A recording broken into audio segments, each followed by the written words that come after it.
This episode's going to be a little bit different.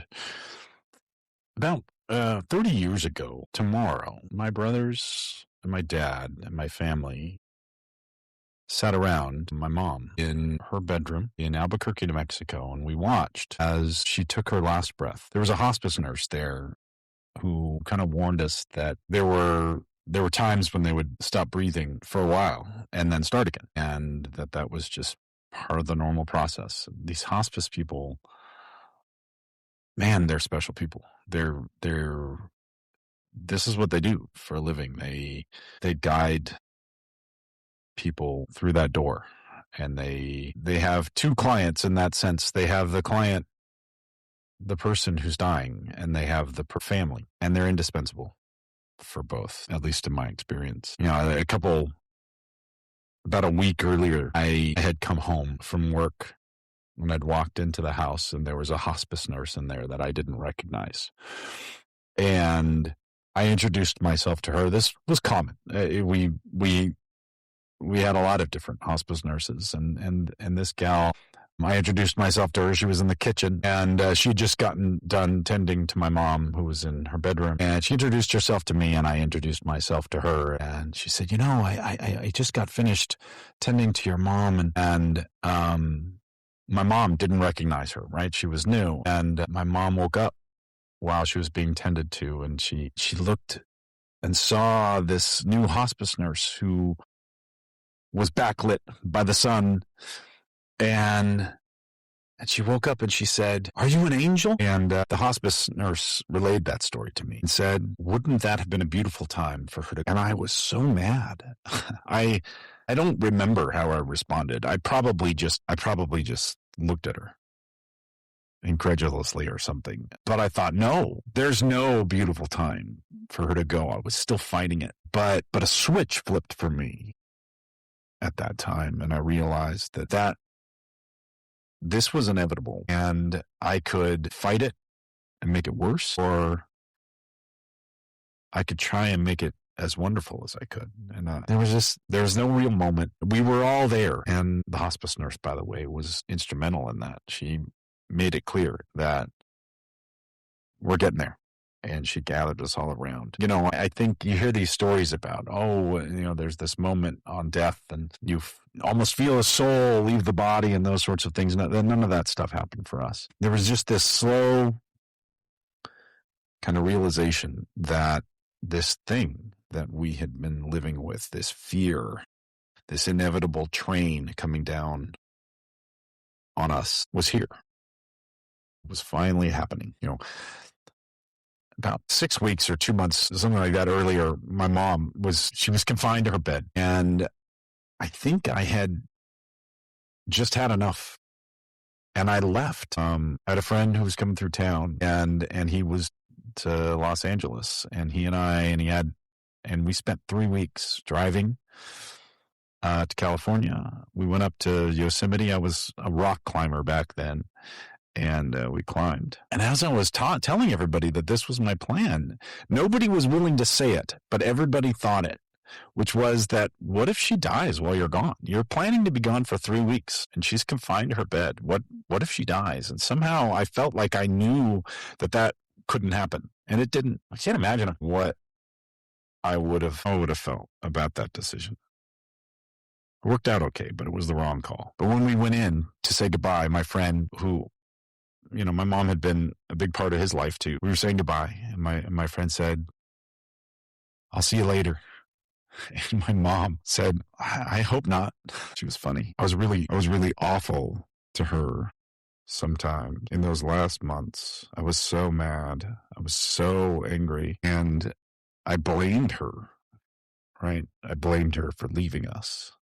I moved home. I was in college when we found out that she was terminal, and I had the presence of mind to move where that she lived. It wasn't my home. They lived in Albuquerque, New Mexico, and I came back, and I stayed for 6 months, and then I went back to college after that. And I think I was resentful about having to uproot my life, I guess, but mostly I was resentful that she was leaving. And I remember this one time we were driving to the train station, I think, to pick up my brother or somebody. And I just lashed out at her. I was driving and she was in the passenger seat and I was just so ugly. She just listened and she got it.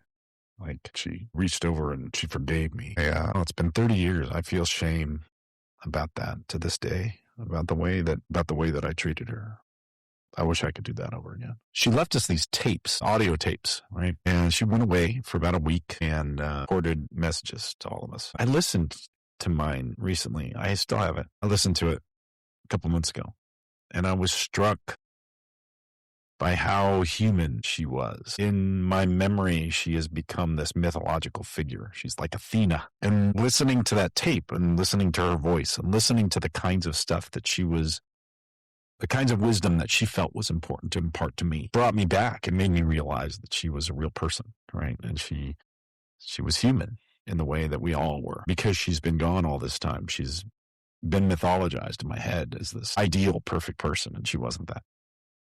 And think about my own legacy. I'd be proud if my kids think about me remotely as positively as we think about her. I had kids much, much later than she did. I was much older. And there's a real possibility that I'll be gone while they're still pretty young. By then, I'm sure that my kids, they'll probably have AI avatars, right, that they can consult and talk to in my voice. And they'll have so many more pictures and videos and recordings and text messages and emails and all of this stuff that will keep it real. I wonder if that will prevent them from generating the kind of mythology around me that I did around mine. I wonder if that's good or bad. Probably both. I wish that she'd gotten to meet my wife and my kids.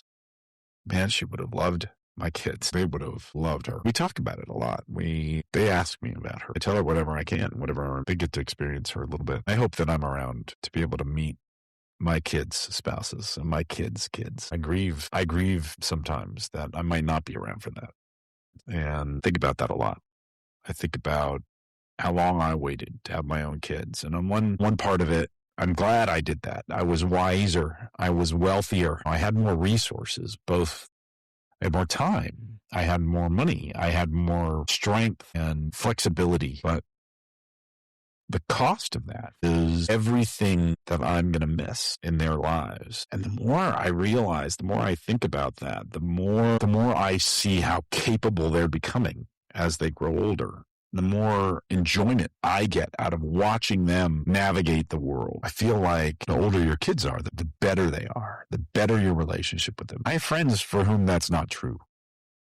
I have friends whose kids struggle with addiction, or they just don't have a good relationship with their kids for whatever reason. And so maybe it's not like that for them. Maybe it's, they think back to when their kid was 8 and didn't hate them yet, right? Be interested to see how it plays out for me. I have such a great relationship with them right now, but nothing's forever. And I can see,